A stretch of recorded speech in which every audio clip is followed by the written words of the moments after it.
we got something to look for here. Old frame rail removed.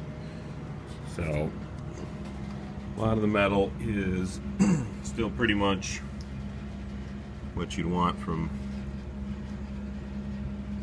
brand new, so to speak.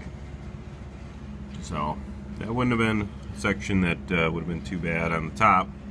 As you get down in the rail, obviously much more rust. Again, could be salvaged most likely in that area. But again, you get to the back here, if you're looking at one to buy maybe, and you see that kind of pitting, that kind of flaking in the frame rail area. There's a good chance that might want to replace that frame rail, or at least think about it, think that it's a possibility.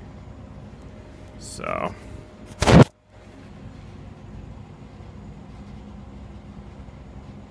focus.